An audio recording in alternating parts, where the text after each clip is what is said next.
বলে আল্লাহ তাআলা বিশাল এক চিৎকার মেরে সাইয়েদনা জিবরাইলের মাধ্যমে পুরো জমিনটারে শেষ করে দিলেন।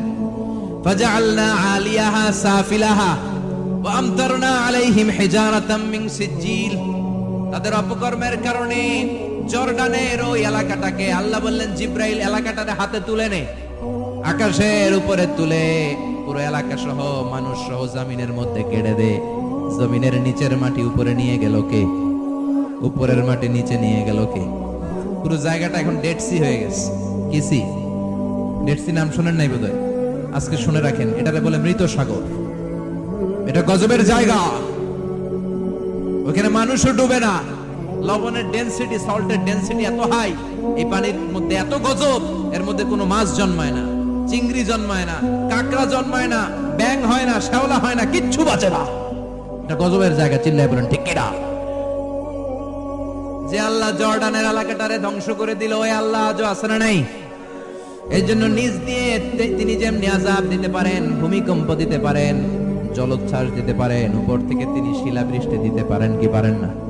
মাইথের দিয়ে কখনো শিলাবৃষ্টি হয়েছিল? হ্যাঁ, ফসল ক্ষেত শেষ করে দেয় না? ছাগল টাগল মরে যায়। ছাগল যদি ইয়েতে থাকে ক্ষেতের মধ্যে, বড় শিলা মাথায় পড়লে শেষ, মানুষও শেষ, টিনের চালও শেষ। কথা কন। এরপরে আল্লাহ যদি উল্কা বৃষ্টি পাঠায়, উল্কা যদি পড়ে, কই যাবেন? কোথায় যাবেন আপনি? উল্কা চিনেন? মহাশূন্যে বিশাল পাথরের খন্ড ঘর্ষণ খেয়ে পৃথিবীর ভিতরে ঢুকে যায়। এই পৃথিবীতে সবচেয়ে বড় উল্কাপিণ্ড পড়েছে সাউথ আফ্রিকা। সাউথ আফ্রিকার একটা সিটি আছে হোবা সিটি। এই হোবা শহরে 60 মেট্রিক টন ওজনের একটা উল্কা পড়েছিল, যেখানে পড়েছে পুরো জায়গাটা বিশাল খাদ হয়ে গিয়েছে। এরকম একটা উল্কা যদি এখানে পড়ে আজকে, বাঁচার উপায় আছে? যে বিল্ডিং এ আমরা থাকি, রাত্রে বেলায় ঘুমাই আর ধুম্মা চলে ধুম দেখি রাতে, ওই বিল্ডিং এ যদি একটা পড়ে, কথা কন, ডান্স ক্লাব গুলার উপর যদি পড়ে, পতিতালয় যেগুলা আছে ওগুলা যদি পড়ে, যেই হোটেল গুলার মধ্যে আকাম কুকাম হয় ওইটার উপর যদি পড়ে, নাকি আল্লাহর এখন দেয়ার ক্ষমতা নাই? কথা কন। তার মানে বেঁচে গেছো, পার পেয়ে গেছো মনে করো না, নিজ দিয়েও আযাব আছে, উপর দিয়েও আযাব আছে। চিল্লায় বলেন ঠিক কিনা? এজন্য ভয় পেতে হবে একজন সত্তাকে, তিনি কে? সব ক্ষমতার মালিককে। এরপর আল্লাহ বললেন আওয়ালাম ইয়ারাউ ইলা আত-তায়রি ফাওকাহুম সাফাতিন ওয়া ইয়াকবিদনা মা ইউমসিকুহুন্না ইল্লা রাহমান ইন্নাহু বিকুল্লি শাইইন বাসীর। সুবহানাল্লাহ বলেন। আল্লাহ বলেন তোরা নাস্তিক হস কেমন করে?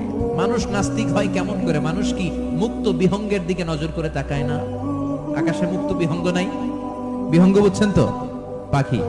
পাখির কথা কোরআনে বলল কে? সুবহানাল্লাহ কইবেন না? ওয়া আরসালা আলাইহিম তায়রান আবাবিল।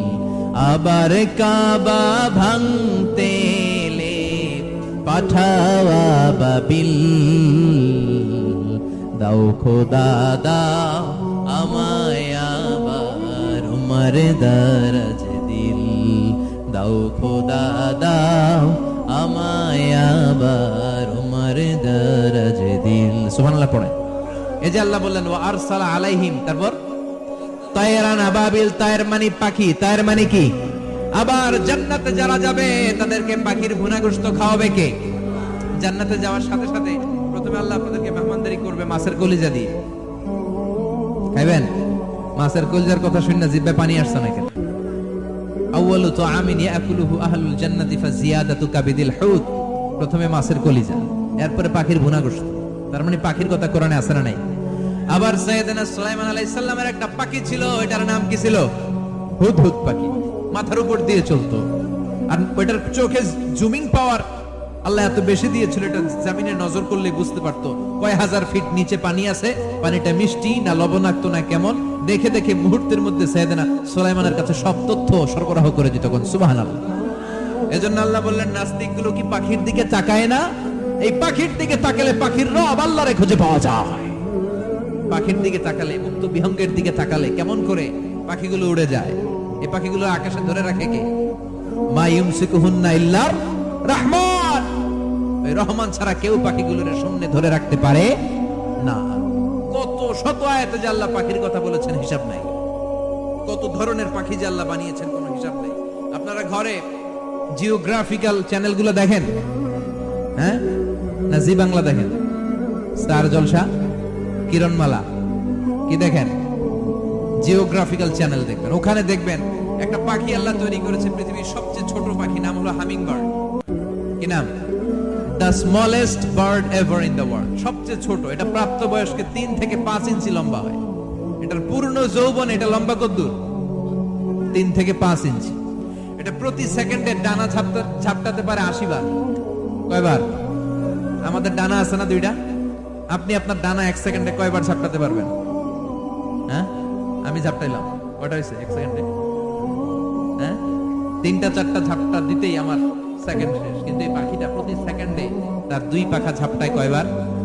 পৃথিবীর সব পাখি সামনে ওড়ে, তো এই পাখি সামনে যেমনি ওড়ে, এট দ্য সেম টাইম এই পাখি পিছনের দিকে উঠতে পারে।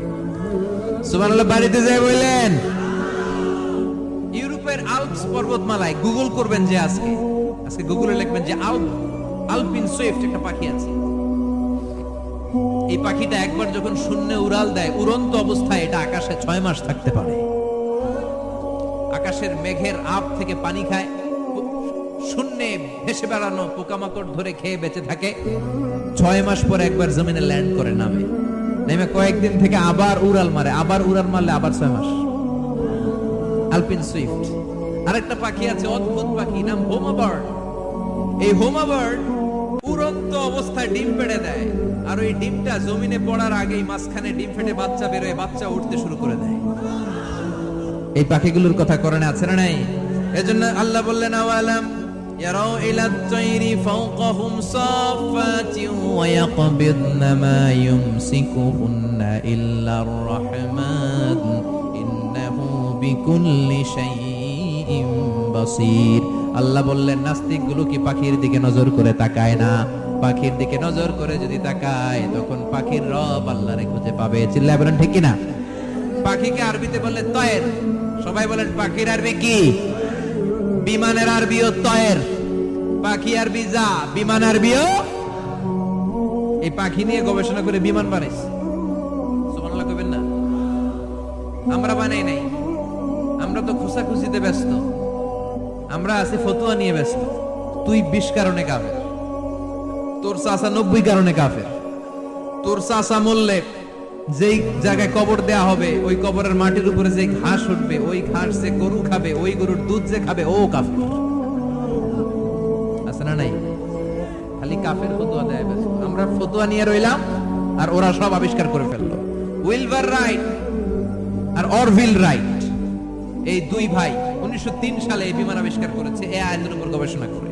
আওয়ালাম ইয়ারাউ ইলা তাইর, ওরা কি পাখি নিয়ে ভাবে না? আমাদের তো ভাবার সময় নেই, আমরা আছি মদ নিয়ে, আর নারী নিয়ে, আর জুয়াবাজি নিয়ে। চিল্লায় বলেন ঠিক কিনা? এমন অনেক মন্ত্রীদের হোটেল আছে যেখানে পতিতালয়ের আড্ডাখানা। চিল্লায় বলো ঠিক কিনা? মুসলমান রাজ মদ আর নারী নিয়ে ব্যস্ত, আর ইহুদি খ্রিস্টানরা আমাদের সব ঐতিহ্যকে ধারণ করেছে। উইলবার রাইট অরভিল রাইট গবেষণা শুরু করে দিল। পাহাড়ে শুয়ে শুয়ে 2 ভাই খালি পাখির ছবি আঁকে, কেমনে পাখিগুলোর ডানা ঝাপটা মেরে ওঠে, কেমনে নামে। গবেষণা করতে করতে করতে প্লেন বানায় ফেললো 1903 সালে। আজ থেকে 100 বছর আগের স্টোরি শোনাচ্ছি আপনাদের। তখনকার বিমান এখনকার বিমানের মতো ছিল না। আপনি দেখবেন যে শুরুতে বিমান কেমন ছিল। শুরুতে ভাঙ্গাচুরা 2টা পাখা নিয়ে একটু উড়ে আবার ধপাস করে পড়ে, কিন্তু আশা হারায় নাই, আবার উড়ে ধপাস করে পড়ে। আমেরিকাতে সুবিধা করতে পারেনি। ফ্রান্সের এক কিং তাদেরকে ডোনেট করেছে বিপুল অঙ্কের টাকা দিয়ে। তারা প্রথম ফ্রান্সের একটা শহর থেকে আরেকটা শহরে পৃথিবীর প্রথম প্যাসেঞ্জার প্লেন নিরাপদে ল্যান্ড করেছে। মানুষের উড়ার স্বপ্ন সফল হতে শুরু করলো। এখন বিভিন্ন ধরনের বিমান একটার পর একটা শুরু হয়েছে। এই পৃথিবীর সবচাইতে দ্রুতগামী যে বিমানটা আগে ছিল, নাম ছিল কনকর্ড, যাত্রীবাহী বিমান। এটার পরে এখন একটা বাইরে হচ্ছে বোম সুপারসনিক। কি নাম? Bomb supersonic. এত স্পিডে চলে, এই মাত্র দেখলেন এদিকে, এরপর দেখবেন নাই ওইদিকে। সুবহানাল্লাহ পড়েন। কি বিশাল বিশাল ডবল ডেকার গুলো নিয়ে শূন্যে উড়াল দেয়। A3 এয়ার বোয়িং A380 বর্তমান পৃথিবীতে সবচেয়ে বড় প্যাসেঞ্জার বিমান। কার্গো বিমান তো এগুলোর 7-8 ডবল বড় হয়। I am talking about the passenger plane A380। 525 জন যাত্রী নিয়ে এটা শূন্যে উড়াল দেয়।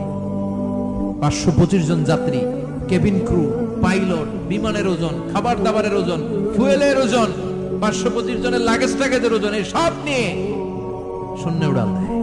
সুবহানাল্লাহ কইবেন না? এই বিমান আবিষ্কারের আগ পর্যন্ত গোটা বিশ্বব্যাপী সব দেশে দেশে ছিল সেনাবাহিনী আর নৌবাহিনী। বিমান আবিষ্কার হওয়ার সাথে সাথেই শুরু হয়ে গেল বিমান বাহিনী, এয়ারফোর্স, মিলিটারি। এখন বোম সুপারসনিক বানায়, এখন ড্রোন হামলা করে, এখন মিসাইল হামলা করে, এখন স্যাটেলাইট পাঠায়। আমরাও পাঠাইছি। কি নাম?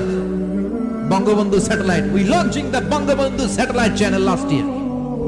আমরা বঙ্গবন্ধু স্যাটেলাইটও পাঠাইছি। সবকিছু পাখির উপর গবেষণা করে হয়েছে। চিৎকার করে বলেন ঠিক কিনা? এজন্য আল্লাহ ডেকে বললেন, গোলাম ওরা কি পাখির দিকে তাকায় না? পাখির দিকে যদি নজর করে একটিবারে তাকাতো, নাস্তিক আর নাস্তিক থাকতে পারতো না। এজন্য নাস্তিকদের জন্য সূরার ভিতরে ডোজ আছে, আই ওপেনার আছে। সর্বশেষ আল্লাহ একটা প্রশ্ন দিয়ে এই সূরাটা শেষ করলেন। প্রশ্নটা শুনবেন, শুনবেন সবাই।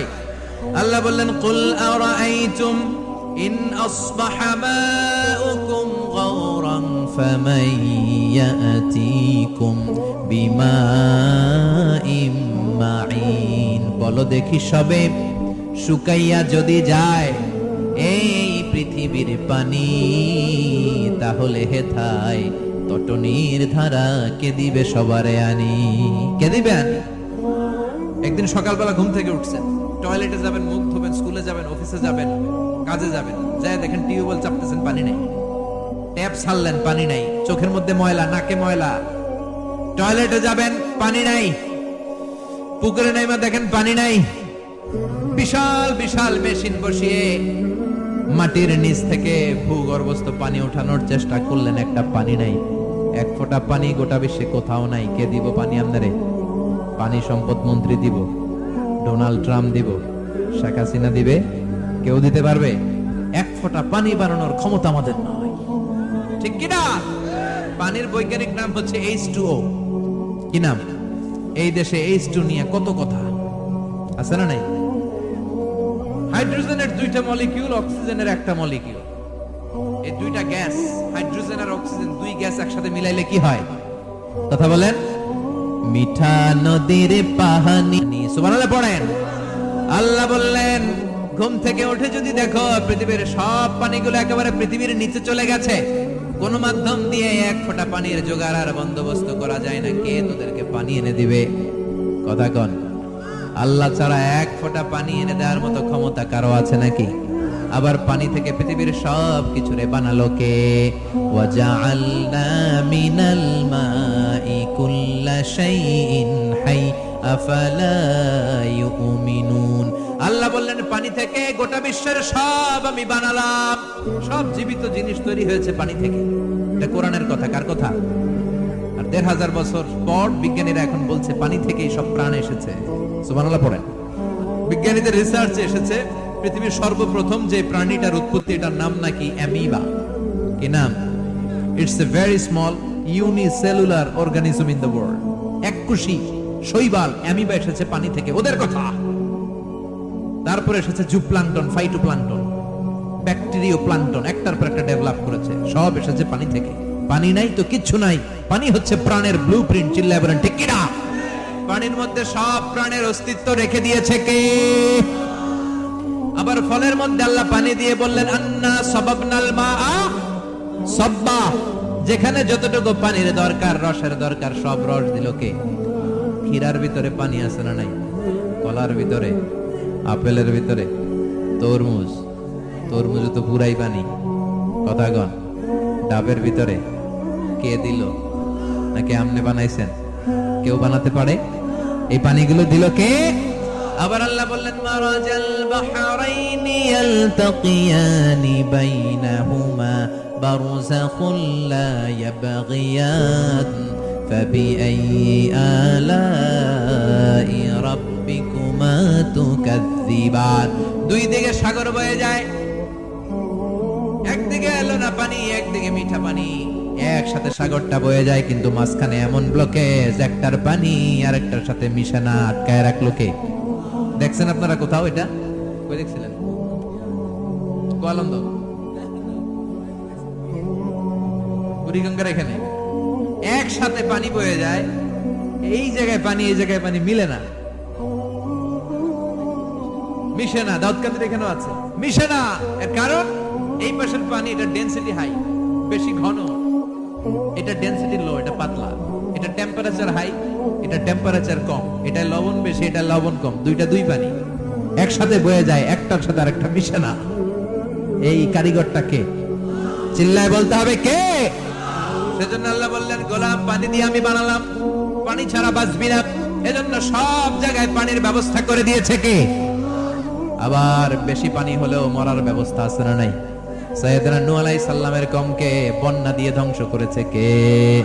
এজন্য পানি চাইবো কার কাছে? কথা কন। আল্লাহ মেঘ দে পানি দে, ছায়া দে রে তুই আল্লাহ মেঘ দে। সবাই পড়েন না, আল্লাহ মেঘ দে পানি দে, ছায়া দে রে তুই আল্লাহ মেঘ দে। দেয়ার মালিক একজন, তিনি কে? চাইতে হবে কার কাছে? সব ক্ষমতার মালিক কে? নাকি আমরা? আমরা ক্ষমতার মালিক। আর জীবনে কোনোদিন বলবেন মানুষ সকল ক্ষমতার উৎস, এই কথা কোনোদিন বলা যাবে? সকল ক্ষমতার একচ্ছত্র নিরঙ্কুশ মালিকানা একজনের, চিৎকার করে বলতে হবে তিনি কে? বিপদে আপদে সবসময় আমরা তার কাছে চাই, তার কাছে ফিরবো। আল্লাহ আমাদের সবাইকে কথাগুলো বুঝার ও আমল করার তৌফিক দান করুন। আরো জোরে পড়েন আমিন। যতগুলো কথা বললাম কোরআন সুন্নাহর আলোকে বলেছি, বানিয়ে কিছু বলি নাই। তারপরেও আমার মনের অজান্তে কোন মিস ইনফরমেশন যদি আমার মুখ ফসকে বেরিয়ে যায়, সেগুলো যেন আল্লাহ তাআলা আপনাদের স্মৃতিপট থেকে মুছে দেয়। পড়েন আমিন।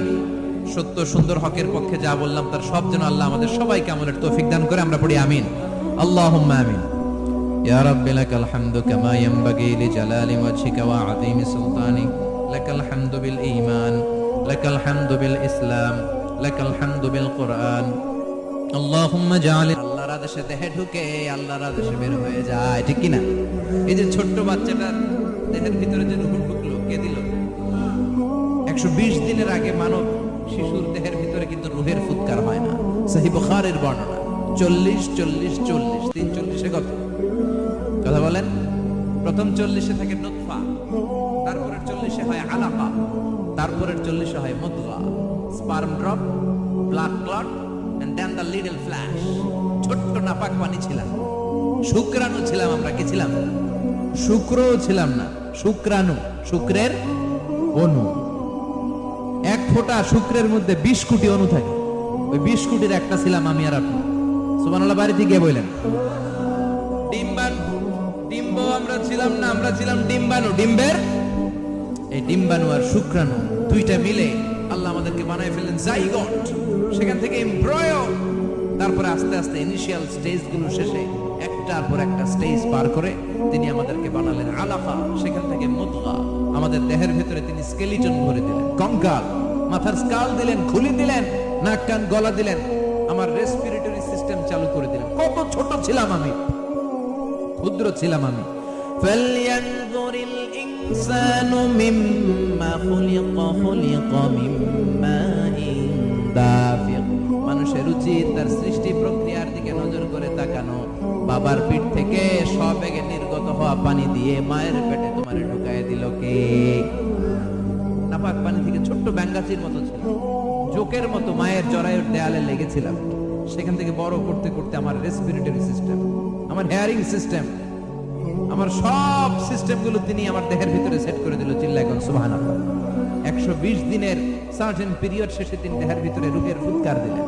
দেয়া মাত্রই আমার রুহুতে ধপ ধপ ধপ শুরু হয়ে গেছে। ওই যে ধপ ধপ শুরু হয়েছে, আজও থামে নাই।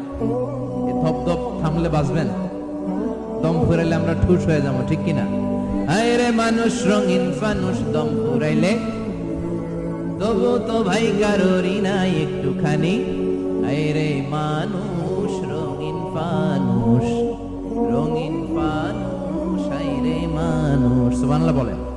সে আল্লাহ বললেন, গোলাম জীবন আর মরণের মাঝখানে আমি তৈরি করেছি রুহু। পৃথিবীর বিজ্ঞানীরা সব বানাতে পারে, কম্পিউটার বানাতে পারে, প্লেন বানাতে পারে, হেলিকপ্টার বানাতে পারে, রকেট বানাতে পারে, কিন্তু গোটা বিশ্বের সব বিজ্ঞানীরা মিলে কি রুহু বানাতে পারে নাকি? কথা বলেন। গত বছর সোফিয়া নামে একটা রোবট আসছিল না? কথা কন। ওটা মাথা উঁচু করে নিচু করে কথা বলতে চায়, মানুষের মতো হতে চায়। আসলে কি মানুষ? ওটার মধ্যে কি রুহু আছে? রুহু বানাইতে পারবে কেউ? এই রুহু নিয়ে যে কত গবেষণা, মুমূর্ষ রোগীদের উপর গবেষণা চালিয়েছে অনেক। বুলেট প্রুফ গ্লাসের ভিতরে মুমূর্ষ রোগীকে রেখে রেখে তারা চেক করতে চেয়েছে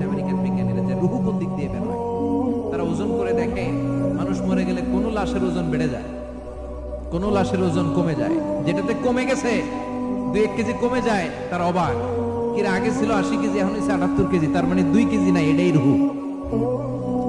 এটাই কি? এটা হচ্ছে গবেষণার ধাপ। অনেকগুলো মডিউল তারা আনে, অনেক মুমূর্ষু রোগীকে ক্লাস ফিডিং করা, ইন্টেনসিভ কেয়ারে রেখে তারা অবজার্ভ করে, আর অক্সিজেন মাস্ক খুলে দিয়ে তারা দেখে যে লোকটা ছটফট করে কিভাবে মরে। মরার আগে ওজন মাপ ছিল 80 কেজি, মরে গেছে পরে আবার ওজন দিয়ে দেখে 78 কেজি। কমছে কয় কেজি? বিজ্ঞানে কে পাইছে? সবাই কয় কি পাইছে? কয় রুহু। কই পাইলেন? আগে 80 এখন 78, 2 কেজি। রুহুর ওজন কয় কেজি?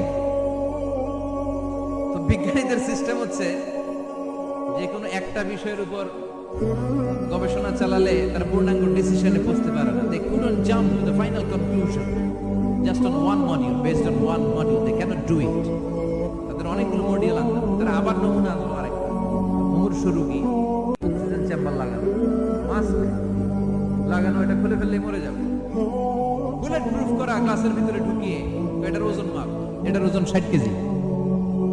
এবার মাস্ক খোল, মাস্ক খুলছে ছটফট ছটফট করে, এটা শেষ। এবার মাপ দেখ, এবার মাইপা দেখা গেছে 63 কেজি। কয় কেজি বাড়ছে?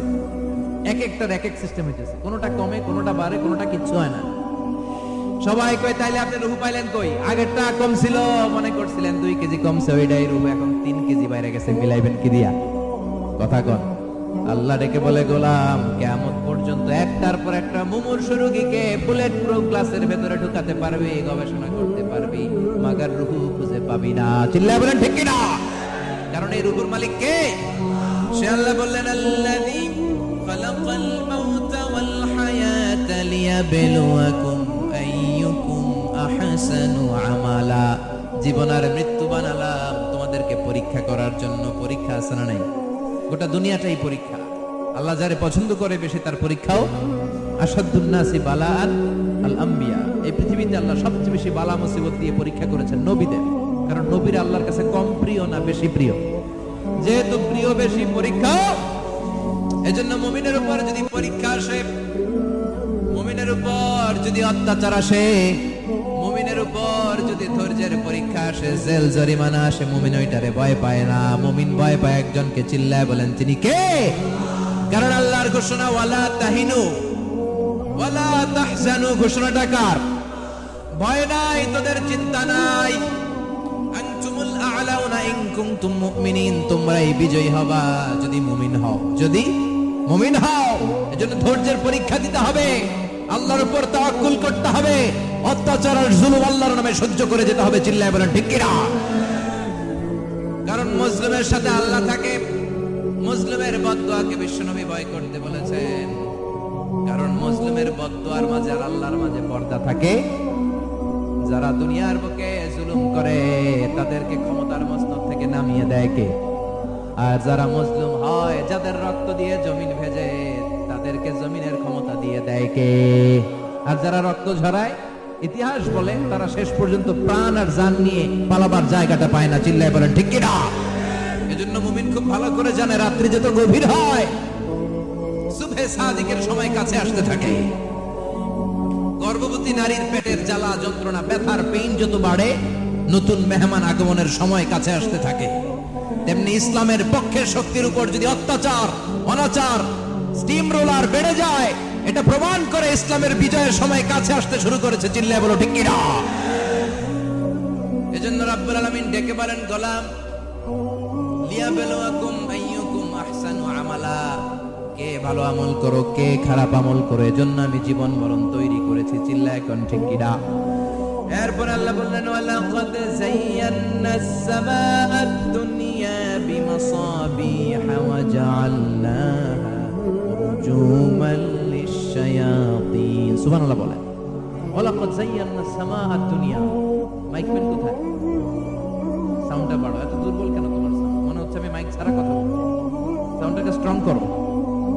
ওয়ালাকাদ যায়্যানাস সামাআদ দুনিয়া। I have beautified the closer sky with candles, with light and stars. আল্লাহ বললেন, আমি দুনিয়ার আকাশকে তারা দিয়ে সুশোভিত করেছি। আকাশে তারা আছে না নাই?